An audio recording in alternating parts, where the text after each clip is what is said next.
Hello dear students, कशा आहात बेटा? मजेत ना? स्वस्थ राहा, मस्त राहा. सगळ्यात महत्वाचं बेटा, अभ्यास करत राहा आणि तो पण पीडब्ल्यू सोबत.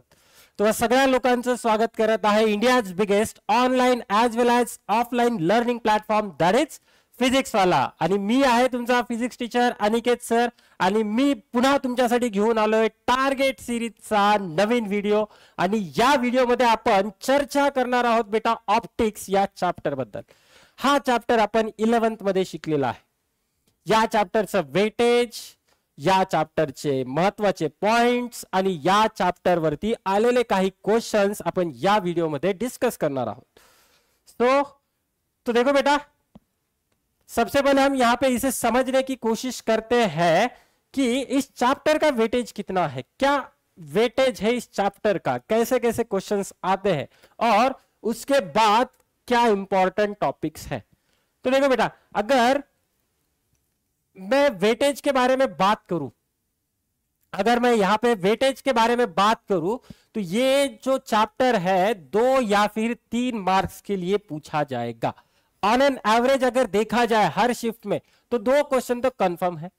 2 क्वेश्चन तो कंफर्म है बेटा, लिख के लेना यहां पे. ये चीज 2 क्वेश्चन तो इसके ऊपर आने वाले, क्योंकि बहुत सारे कॉन्सेप्ट है, बहुत सारी चीजें हैं. ऑप्टिक्स, वेव ऑप्टिक्स और रे ऑप्टिक्स. मैं यहां पे बात कर रहा हूं बेटा रे ऑप्टिक्स के बारे में, जो कि हमने 11th में सीखा है ना, समझने की कोशिश की है ना. अगर नहीं सीखा है तो बेटा जल्दी से जल्दी अभियान बैच के वीडियोस देख लो, वहां पे सारी चीजें क्लियर हो जाएंगी. तो देखो बेटा, ये तो शिफ्ट वाइज है. एवरेज अगर मैं देखने की कोशिश करूं तो 2 मार्क के क्वेश्चन इस चैप्टर के ऊपर बनते हैं. ठीक, तो थोड़ा सा ईयर वाइज एनालिसिस भी कर लेते हैं. देखा जाए तो 2021, 22, 23 3 ईयर का डेटा मेरे पास है. अलग अलग शिफ्ट्स मेरे पास है बेटा. तो 2021 में 12 शिफ्ट थे, 2022 में 11 शिफ्ट थे, 2023 में फिर से 12 शिफ्ट है बेटा. ओके, तो टोटल क्वेश्चन देखना, 2021 में 20 क्वेश्चन आए हैं, 2022 में 26 क्वेश्चन आए हैं, 2023 में देखना 22 क्वेश्चन आए, 22 क्वेश्चन. तो इसका मतलब ये है अगर मैं इन सब का एवरेज निकालने की कोशिश करूं तो 2 मार्क का क्वेश्चन तो बनेगा ही बनेगा. यहां पे क्या होगा बेटा, 2 मार्क का क्वेश्चन बनेगा, 100% बनेगा. मतलब ये ऐसा चैप्टर नहीं कि मैं इसे स्किप कर सकता हूं, नहीं बेटा, बिल्कुल भी नहीं.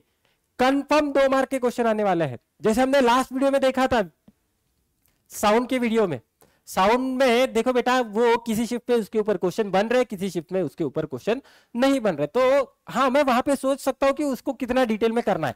करना तो है, लेकिन कितना डिटेल में, ये मुझे यहां से समझ में आएगा कि अगर कुछ क्वेश्चन कंफर्म आने वाले हैं तो बेटा मुझे इसे करना ही पड़ेगा, 100% करना पड़ेगा. बहुत बड़ा चैप्टर है, बहुत ज्यादा वैरायटी, टफ क्वेश्चन भी इसी चैप्टर से बनते हैं बेटा.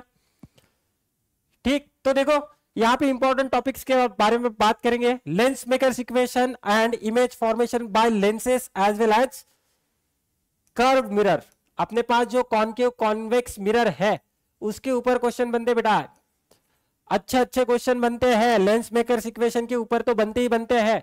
सिमिलरली मिरर के ऊपर भी क्वेश्चन बनते हैं. रियल वर्चुअल कहां पे बनेगी, किस तरह से बनेगी, मैग्निफिकेशन क्या है, अगर 2 लेंसेस में साथ में ज्वाइन कर दूं तो बेटा उसका इक्विवेलेंट फोकल लेंथ क्या है, उसका पावर क्या है. तो ये सारे क्वेश्चंस आते हैं.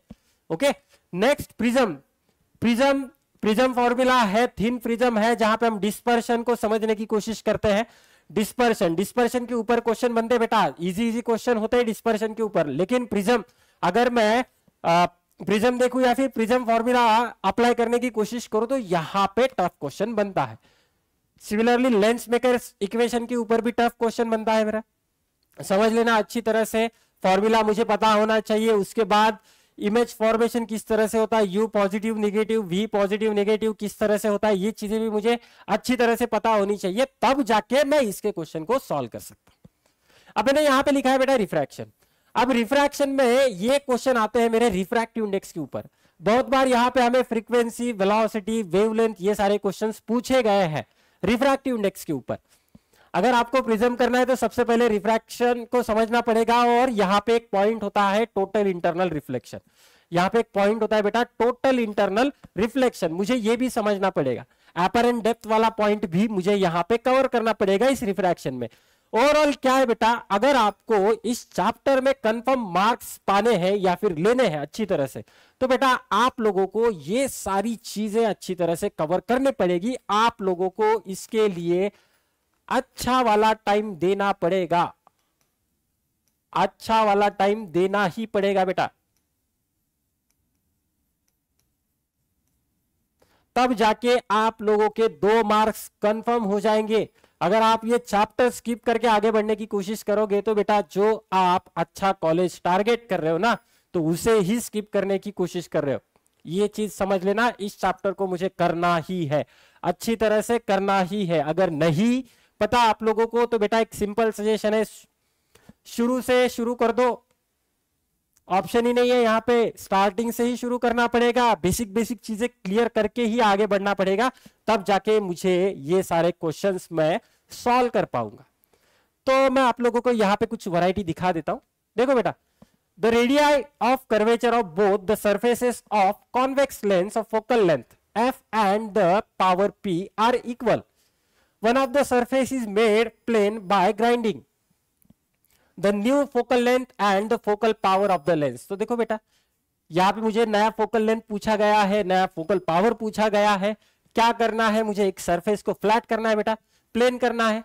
एक इनिशियली कुछ इस तरह से था, अब कुछ इस तरह से बनने वाला है, तो इसका और इसका रेडियस सेम, इसका और इसका रेडियस सेम। अब इसका रेडियस बन जाएगा बेटा इन्फिनिटी, ये हो जाएगा r। तो मुझे लेंस मेकर्स इक्वेशन है उसको अच्छी तरह से यूज करना पड़ेगा। फोकल लेंथ का फॉर्मूला पता है, 1/f is equal to n2 minus n1 divided by n1 in bracket 1/r1 minus 1/r2। तो ये फॉर्मूला लगाना है मुझे फर्स्ट केस में। और सेकंड केस में आप यहाँ पे रिफ्रैक्टिव इंडेक्स कुछ अज्यूम कर सकते हो, n2 n1 को 1 ले लो, एयर ले लो बेटा, कोई प्रॉब्लम है नहीं, इसको n ले लो, कुछ इस तरह से हम कर सकते हैं। समझ में आ रहा है? तो देखो ये फॉर्मूला मुझे लगाना ही है, तब जाके मुझे कुछ क्वेश्चन का आंसर मिलेगा। और यहां पे देखना, सबसे पहले मुझे फोकल लेंथ पूछा गया है, उसके बाद फोकल पावर पूछा गया है in terms of the previous lens, इसीलिए मैंने लिखा था कि ये इंपॉर्टेंट है। अगेन ये जो क्वेश्चन है ना बेटा, ये 2023 का ही क्वेश्चन है। इस वीडियो में हम जो भी क्वेश्चन देखेंगे ये सारे ताजे ताजे क्वेश्चन है, लेटेस्ट क्वेश्चन है बेटा, गर्मा गर्म माल है पूरा, सारे 2023 में आ चुके हैं। तो देखो इस तरह से क्वेश्चन है। अगर आप लोग कुछ ऐसा कर रहे हो, मुझे 1/f is equal to 1/v minus 1/u, ये वाला फॉर्मूला है, मुझे v दिया गया है, मुझे f दिया गया है, u पूछा गया है, नहीं बेटा ये वाला क्वेश्चन तो बिल्कुल भी नहीं आएगा। ये धोखाधड़ी होगी आपके साथ अगर आपको कुछ इस तरह से सिखाया जा रहा होगा। एक्चुअल में देखा जाए तो क्वेश्चंस मेरे कुछ इस तरह से बन रहे हैं, समझ लेना। अगर कोई आप में हवा भरने की कोशिश कर रहा है इजी इजी वाले क्वेश्चन लेके, तो बेटा वो आपको दिक्कत देगा, मैं पहले ही बोल रहा हूं, समझ लेना अच्छी तरह से। चलो नेक्स्ट क्वेश्चन, अगला वाला क्वेश्चन, अगेन ये 2023 का क्वेश्चन है। तो यहां पे देखना, the angle of deviation produce by the thin prism. तो ये क्वेश्चन बेटा मेरा थिन प्रिज्म के ऊपर है, जहां पे अपना प्रिज्म फॉर्मूला मॉडिफाई होता है। तो यहाँ पे Δ1 दिया गया है, और जब हम उसे पानी में इमर्स करने वाले तब मुझे Δ2 दिया गया है। तो यहाँ पे मुझे refractive index of glass and water, ये दोनों चीजें भी दी गई है। तो रेशो ऑफ Δ1 एंड Δ2, तो यहाँ पे देखना Δ1 एंड Δ2, ये थोड़ा सा डायरेक्ट फॉर्मूला बेस्ड क्वेश्चन है, लेकिन आप लोगों को ये फॉर्मूला पता होना जरूरी है, तब जाके आप लोग ये क्वेश्चन सॉल्व कर पाओगे। नेक्स्ट देखो बेटा, जैसे मैंने बोला था कि रिफ्रैक्शन के ऊपर भी कुछ क्वेश्चन पूछे गए हैं। तो एक EM वेव दी गई है, इलेक्ट्रोमैग्नेटिक वेव्स मोस्टली, मतलब ये लाइट होगा, whose wave normal makes an angle 45 degree with the vertical, vertical के साथ 45 दिया है, हॉरिजॉन्टल के साथ भी 45 होगा। Travelling in air strikes a horizontal liquid surface, while travelling through the liquid it gets deviated through 15 degree, 15 degree से deviate होगा, मतलब रेयर से डेंसर चल रहा है, रेयर से डेंसर चल रहा है, मतलब ये बेंड होने वाला है नॉर्मल की तरफ। तो ये चीज भी मुझे समझनी पड़ेगी। While traveling through the liquid, it gets deviated through 15 degree. Now, what is the speed of the electromagnetic wave in the liquid if the speed of electromagnetic wave in air is 3 into 10 to the power 8? तो बेटा ये आप refractive index से कर सकते हो या फिर स्नेल्स लॉ का यूज करके कर सकते हो। ये क्वेश्चन मेरा स्नेल्स लॉ के ऊपर है, मतलब ये रिफ्रैक्शन के साथ ही है। तो हमें बेटा रिफ्रैक्शन वाला जो पार्ट है ना बहुत ही तगड़ा अच्छा करके रखना पड़ेगा, तब ये क्वेश्चन मेरा कवर होगा। दूसरी चीज बेटा यहां पे थोड़ा सा ध्यान रखना, क्योंकि सेंटेंस मेरे 4 है। अगर मैं कैलकुलेशन करने की कोशिश करूं तो 54 सेकंड ही मिलते हैं मुझे, 54 सेकंड ही मिलते हैं क्वेश्चन को सॉल्व करने के लिए। तो ये 4 स्टेटमेंट पढ़ने के लिए ज्यादा टाइम वेस्ट मत करना, और पढ़ते समय थोड़ा सा अच्छी तरह से पढ़ लेना। मतलब अगर मैं यहां पे मान के चल लूं कि ये 25 सेकंड में आपने क्वेश्चन पढ़ लिया और आप लोगों को क्वेश्चन समझ में आया, तो अगले 29 सेकंड में कैलकुलेशन करना पड़ेगा बेटा खुद से। ये कैलकुलेशन बेटा खुद से करना पड़ेगा, तब जाके आंसर आएगा। फॉर्मूला पता हो कि क्या होगा, जब तक आप खुद से कैलकुलेशन नहीं करोगे। तो ये कैलकुलेशन बेस्ड क्वेश्चन है। साइन थीटा दिया है 30 डिग्री 45 डिग्री, ये सारी चीजें दी गई है बेटा। नॉर्मल के साथ एंगल मुझे पता है, स्नेल्स लॉ लगा दो, आंसर आ जाएगा। n1 sine i is equal to n2 sine r. अब ये चीज मैंने सिखाई है, n1 किसका रिफ्रैक्टिव इंडेक्स, n2 किसका रिफ्रैक्टिव इंडेक्स। ठीक, तो अगर आप लोगों को वो सारी चीजें पता है तो ये 29 क्या, मुझे तो लगता है कि आप ये 20 सेकंड में ही खत्म कर दोगे।